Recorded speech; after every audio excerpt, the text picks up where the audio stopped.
Disciplína. Kde by som začal? Vec, s ktorou odkedy podnikám, mám obrovský problém. A keď som bol mladší, nemal som absolútne žiaden problém. A dôvod? Nikto na mňa netlačí.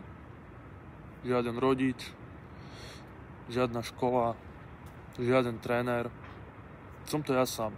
Nikto sa nepozerá, či sa mi darí alebo nie. Nikoho to nezaujíma. A tu sa ukazuje ten pravý charakter človeka. Prišla prekážka.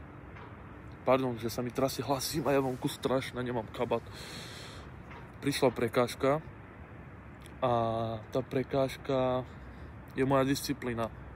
Statnosti mám, zručnosti mám, sympatiak som, ale disciplína je to, čo ma brzdí. A keby som bol disciplinový každý jeden deň, tak dneska už som v Porsche, ale nie som. A strašne rád vidím ľudí, mladší, starší, ktorí to dokázali a hovoria mi, že makaj proste, makaj. A je to ťažké. A nevrajím, že nebude deň, keď si poviem, radšej spravím to. A určite padnem. Ale tá disciplína je tu od toho, aby som to minimalizoval na nulu a aby som dokázal, čo chcem. A aby som splnil svoje ciele.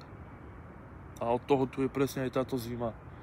Že aj keď je to teraz ťažké, aj chlad a trasiem sa tu, aj mi zima, tak viem, že príde leto, príde jar a bude teplejšie a krásne.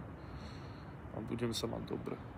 Niekde na Tahiti, Bahamy, z Porsche.